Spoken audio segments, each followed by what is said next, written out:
2025వ సంవత్సరము జనవరి మాసంలో కర్కాటక రాశిలో జన్మించినటువంటి వారికి గోచార ఫలితాలు ఎలా ఉన్నాయో తెలుసుకుందాం. కర్కాటక రాశి వారికి ఈ జనవరి మాసంలో 14వ తారీఖు వరకు 6వ స్థానంలో సూర్యుడు అనుకూలంగా సంచరిస్తున్నాడు. 14 నుండి మాసాంతం వరకు 7వ స్థానంలో ప్రతికూలంగా ఉన్నాడు. కుజుడు జన్మస్థానంలో సంచరిస్తున్నాడు, వక్రించి ద్వాదశంలోకి వస్తున్నాడు. ఈ రెండు స్థానాలు కూడాను ప్రతికూలంగా ఉంటాయి. ఇక బుధుడు 5, 6, 7 స్థానాలలో సంచరిస్తున్నాడు, మిశ్రమంగా ఉన్నాడు. శుక్రుడు 28వ తారీఖు వరకు 7వ స్థానంలో సంచరిస్తున్నాడు, ప్రతికూలంగా ఉన్నాడు. మాసాంతం ఒక 3 రోజుల మట్టుకు అష్టమంలోకి ప్రవేశిస్తున్నాడు, చివరిలో అనుకూలంగా ఉన్నాడు. శనీశ్వరుడు 8వ స్థానంలో ప్రతికూలంగా ఉన్నాడు.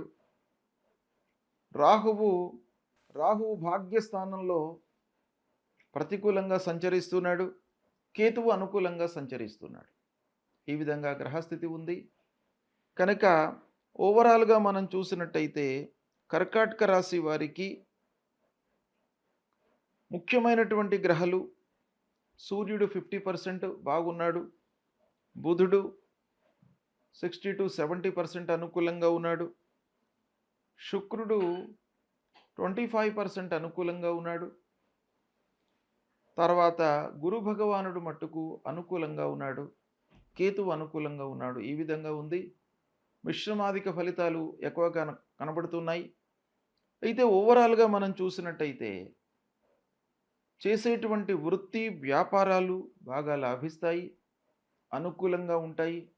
సంతోషంతో మీరు నిర్ణయాలు తీసుకుంటారు వ్యాపారస్తులు.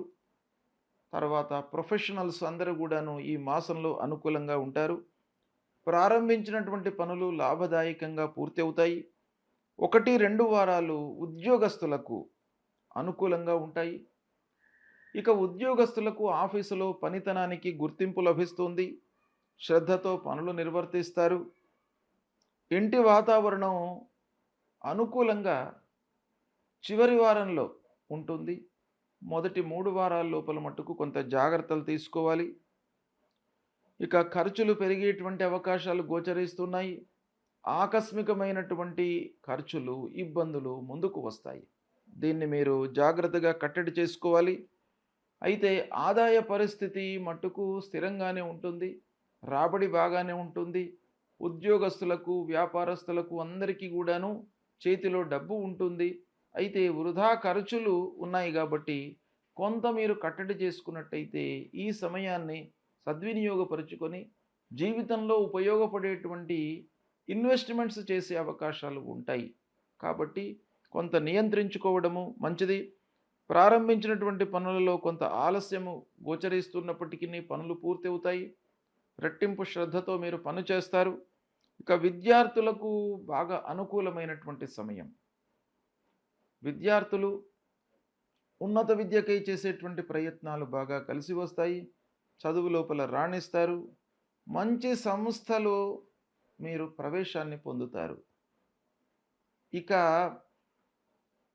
విదేశీయానం, ఉన్నత విద్యకై విదేశాలకు వెళ్ళేటువంటి వాళ్లకు కూడాను ఈ మాసం కొంత అనుకూలంగానే ఉంది. ఇకపోతే బంధువులు, ఆత్మీయులతో కొంత జాగ్రత్తలు తీసుకోవాలి. అనవసరమైనటువంటి గొడవలు, మనస్పర్ధలు వచ్చేటువంటి అవకాశాలు ఉన్నాయి కాబట్టి కొంత జాగ్రత్తలు తీసుకోండి. ఇక సంయమనంతో, ఓపికతో ఉండడం అనేటువంటిది ఈ మాసంలో మీకు బాగా అవసరము. చిన్ననాటి స్నేహితులను కలుసుకుంటారు. వాళ్ళను కలుసుకోవడం మూలకంగా కొంత ఖర్చులు పెరిగే అవకాశాలు ఉన్నాయి. అయితే కొంత ఆత్మసంతృప్తి, చిన్ననాటి మిత్రులను కలుసుకుంటున్నాను అనేటువంటి ఒక సంతోషము, ఆనందము మీ లోపల కనబడుతుంది. అయినప్పటికీ ఖర్చులను మట్టుకు కొంత జాగ్రత్తగా చేసుకోండి.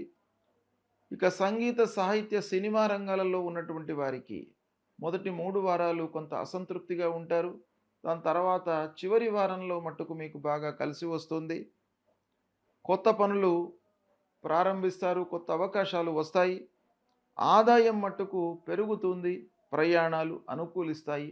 ఈ విధంగా మిశ్రమమైనటువంటి ఫలితాలు మీకు ఈ కర్కాటక రాశి వారికి జనవరి మాసంలో కనబడుతున్నాయి. ముఖ్యంగా ఏకాదశ స్థానంలో మీకు బృహస్పతి ఉన్నాడు. అంటే భాగ్యాధిపతి ఏకాదశ స్థానంలో సంచరిస్తున్నాడు కాబట్టి చాలా విషయాలలో ఈ గురువు యొక్క సంచారము ప్రభావితం చేస్తోంది. కాబట్టి పనులు మీకు జరుగుతాయి. కొంత మనస్సు నిలిపి మీరు పనులు చేసినట్టయితే చాలా విషయాలలో సత్ఫలితాలను పొందే అవకాశాలు ఉన్నాయి. వివాహాది శుభకార్యాలు చేస్తారు. గృహ నిర్మాణాది కార్యక్రమాలు చేపడతారు. అయితే ఆకస్మికంగా కొన్ని ఇబ్బందులు మట్టుకు ఉండే అవకాశాలు ఉన్నాయి శని అంగారకుడి యొక్క స్థితి మూలకంగా. కనుక కేవలము అదృష్టం పైననే ఆధారపడకుండా మీ ఎఫర్ట్స్ పెట్టడం చాలా అవసరం ఈ మాసం లోపల. అది మీరు చేసినట్టయితే ఇంకా మరిన్ని సత్ఫలితాలు పొందేటువంటి అవకాశాలు ఉన్నాయి. అయితే ఈ మాసంలో మీకు ఏ గ్రహాలు ప్రతికూలంగా ఉన్నాయి అనే విషయాన్ని చూసినట్టయితే అష్టమ స్థానంలో శనీశ్వరుడు సంచరిస్తున్నాడు. ముఖ్యంగా 8వ స్థానంలో శని భగవానుడి యొక్క సంచారము మీకు కొంత ఇబ్బందిని కలిగిస్తుంది. సప్తమ అష్టమాధిపతి అయినాడు, దశమాన్ని చూస్తున్నాడు. ఇలా ఆ శని అష్టమ స్థానంలో సంచరిస్తున్నటువంటి సమయం లోపల వ్యాపారస్తులకు కూడాను పార్ట్నర్స్తో ఇబ్బందులు, ఆకస్మికమైనటువంటి నిర్ణయాలు తీసుకోవడం మూలకంగా గ్యాప్ ఏర్పడేటువంటి అవకాశాలు ఉంటాయి. ఆరోగ్యపరమైనటువంటి సమస్యలు కూడాను ముందుకు వస్తాయి. కాబట్టి తప్పకుండా శని ప్రీత్యర్థమై మీరు పరిహారాలు చేసుకోవాలి. 1కి 4 సార్లు మీరు ఆలోచించి నిర్ణయాలు తీసుకోవాలి. ముఖ్యంగా శని విషయం లోపల మూలమంత్రాన్ని ప్రతినిత్యం కూడాను పఠించండి.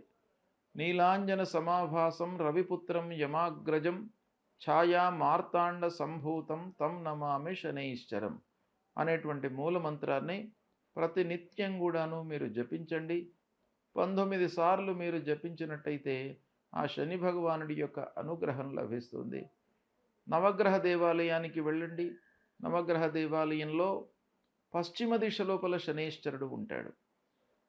ఆ శని భగవానుణ్ణి నువ్వుల నూనెతో అభిషేకం చేయండి. నువ్వులు, నల్లటి వస్త్రము, ఇనుప ముక్క మీరు దానం ఇవ్వండి. తర్వాత ఆంజనేయ స్వామి దేవాలయానికి వెళ్ళండి. శివాలయానికి వెళ్ళి ప్రతి శనివారం కూడాను మీరు అభిషేచనం చేసినట్టయితే ఆ శని భగవానుడి యొక్క అనుగ్రహం లభిస్తుంది. అపమృత్యు దోషాలు వెళుతాయి. శనైశ్వరుడికి మీరు పంచామృతాలతో అభిషేకం చేసినట్టయితే శనివారం పూట ఈ అష్టమ స్థానంలో సంచరిస్తున్నటువంటి శని భగవానుడి యొక్క ఆ దుష్ప్రభావం ఏదైతే ఉందో దూరం అవుతుంది. ఇక అంగారకుడు జన్మ ద్వాదశ స్థానాల్లో సంచరిస్తున్నాడు. జన్మస్థానం కర్కాటక రాశిలో సంచరిస్తున్నాడు, నీచలో సంచరిస్తున్నాడు. గనక మీరు అనవసరమైనటువంటి గొడవలలోకి వెళ్లకుండా ఉండడానికై ఆ సుబ్రహ్మణ్య స్వామి దేవాలయానికి వెళ్ళండి. మీకు అలాంటి మనస్థితిని ఇస్తాడు. మనం కావాలని గొడవలలోకి వెళ్ళకపోయినప్పటికీ ఏదో రకమైనటువంటి ప్రోద్బలం వస్తుంది మనకు గ్రహస్థితి బాగలేనట్టయితే. అలాంటిది రాకుండా ఉండడానికి ఆ సుబ్రహ్మణ్య స్వామి మీకు కాపాడుతాడు. కనుక ధరణీ గర్భ సంభూతం విద్యుత్ కాంచన సన్నిభం కుమారం శక్తిహస్తంచ మంగళం ప్రణమామ్యహం అనేటువంటి మూలమంత్రాన్ని ప్రతినిత్యం కూడా చదువుతూ సుబ్రహ్మణ్య స్వామిని కొలవండి. 3 ప్రదక్షిణాలు చేసుకోండి. అలాగే అమ్మవారి దేవాలయానికి వెళ్ళి అర్ధకాయం మహావీర్యం చంద్రాదిత్య విమర్దనం సింహికా గర్భ సంభూతం తం రాహుం ప్రణమామ్యహం అనేటువంటి ఈ మూలమంత్రాన్ని చదువుకోండి. అమ్మవారు మిమ్మల్ని కాపాడుతారు, అన్ని విధాలుగా అనుగ్రహిస్తారు. కాబట్టి దైవ దర్శనము అనేటువంటిది చాలా ముఖ్యమైనటువంటిది. దైవ దర్శనం మూలకంగా మీ లోపల ఒక ఆత్మస్థైర్యం పెరుగుతుంది, భయభ్రాంతులు దూరం అవుతాయి, బలము చేకూరుతుంది. అది ఆత్మబలము, మానసిక స్థితి దృఢంగా ఉన్నట్టయితే మీరు చాలా పనులు చేయగలుగుతారు. కాబట్టి దైవ దర్శనము, గురు సందర్శన, పెద్దలను సందర్శించుకోవడము, తల్లిదండ్రులను సేవించడము ఇవి చేయండి. మీకు శుభ ఫలితాలు కలుగుతాయి. శుభం.